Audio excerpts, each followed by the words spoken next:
just going to give a very quick stream this evening. This is a stream all about laptops again. We've done the Microsoft Surface Book, we've done modern stuff. This technically is modern stuff. This is a laptop with a Core i7, 4-core, 2 threads per core, so 8 threads in total, 8 gigs of DDR3, and it has a NVIDIA 470 mobile graphics card. Anyway, at the time I bought this, which is nearly 5 years ago, this was top of the range. This was really good. It isn't so much anymore, but things move on. So, first things first, I have an optical drive. Why do I have an optical drive? Well, I'm a technical person. I have to work places where you may not be able to plug it into the Ethernet. You may not actually have Wi-Fi. So you have to have some entertainment you can take with you. If I am working on a project, I keep that project purely on the disk. I don't put any of my MP3s, I don't put any of my Netflix, I don't put any of the stuff on the disk. So I have to watch a DVD, I have to listen to music there.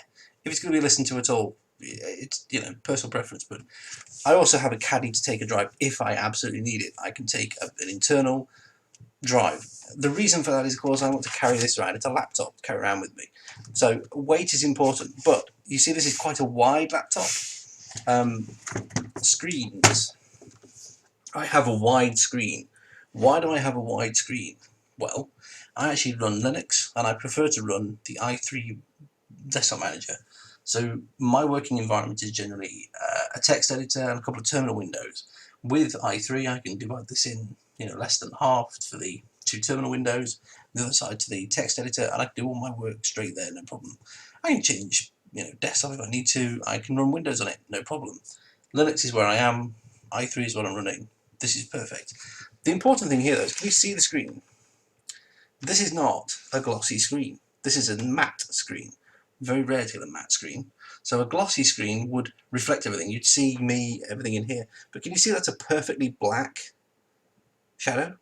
The fact that it's a perfectly black shadow tells you that this is a matte screen. It's not reflecting my skin. It's not reflecting an image or anything. If I wave my phone, it's just a square black phone. It's not actually reflecting anything in it. And if I wave my drink, it's you get the idea. It's not giving you any colour. Look, there's no yellow being reflected. Matte screens, perfect for working in absolutely any direction because you can just cover the screen up, not get a problem. Next thing, the actual touch pad. I have made sure I've got a unit with a flat touchpad and a physical button, a separate physical button. This is so that I don't do misclicks when I'm touching things. And you can see I've worn this pad, I have used it, but I always prefer a mouse. I have wireless mouse on a little dongle doing its own thing. I could have a Bluetooth one that's talking to the internal Bluetooth if I wanted to, but again, security, I have a custom thing, a custom way. If I have Bluetooth, it could be intercepted by someone. It's highly unlikely, but it's possible. So, that's really the performance on that side. What have I got on this side? Well, we've got a couple of external ports. We've got the VGA, we've got Ethernet, USB 3, and HDMI. There's USB 2 on that side. There's 2 USB 2, and obviously the sound. This is the power here, and the sound is by my thumb, just there. So that's fair enough. They're all separate. They're all separate things. They aren't combined. I'm not using this with a tranche of add-on cables. They're all on this unit. If I'm just taking this unit with me, I can do everything with me. Of course, that isn't all of it. The next really important thing is power. Now, you'll notice that I don't have the battery in. I don't have the battery in because I take this to wherever I'm going to work, and I have a power pack. So I plug it into the power pack or plug it into the dock or whatever I want to do. That's very important. But if I want to take the battery out, I can, and I can have multiple batteries. And I can just buy a new battery. Why would I need to buy a new battery? Because batteries go bad. They die. And if I had a battery that's built into the chassis, just bin the chassis, done, dead. And exactly the same thing goes for the hard drive. This little door here contains my hard drive. This is hard drive number 1. It's my, there's games on there, there's my bits and bobs on there. This is work. It's in a caddy, but that is work. It can go in there, and I can have that checked, and it can go wherever it needs to go. There's absolutely nothing but work on that. and a different project on that one, and a different project on that one, and I can put them straight in here, no problem. You can't do that with the modern stuff. With more modern stuff where, you know, there's stuff built into the chassis, or, you know, you can't get in there because it's all glued shut. 2 screws, pop, done. Very important for a technical user, very important. So yeah, the other big door is the graphics card. I could pop this out and change the graphics card if I wanted to. That's no big deal. It's not even technically required for my work, but I have it anyway, just in case I do any CUDA work or rendering, stuff like that. So if I haven't got the battery in and that battery's broke and I bought another battery, etc., what about other power? Well, we obviously have a power brick, okay? So the greatest tip that anyone can give you, apart from not banging that while you're recording, is to have another power block. Have one. These are cheap Chinese ones, and they work fine with this because I've made sure I've bought one with a standard fitting. No silly magnetic locks, no silly magnetic whatever, no custom connectors, just a standard barrel power connector. And you know, these can be picked up cheap as chips. You just check they're okay, rate them, put a decent fuse in them, done. No big deal whatsoever.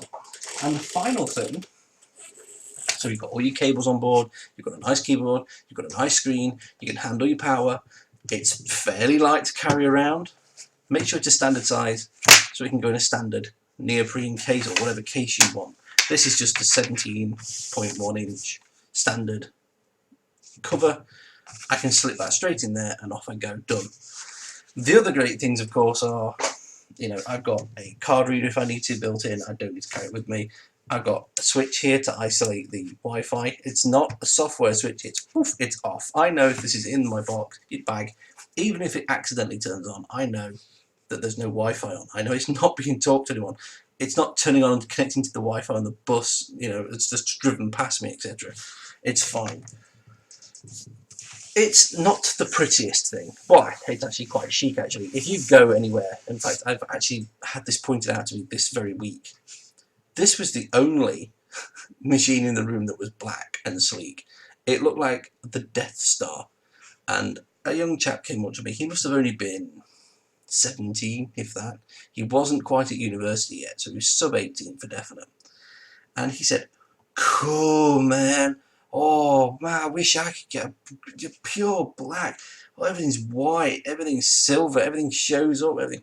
I was like, "Dude, this is just plastic. This isn't impressive. It's just plastic. You know, you can actually unclip this and put a different one on if you want." And he was just gobsmacked that this was so sleek and plain, because I stood at the front of the room later on and looked back, and all I saw was, you know, the logos here, Dell, Microsoft, or Apple, or whatever.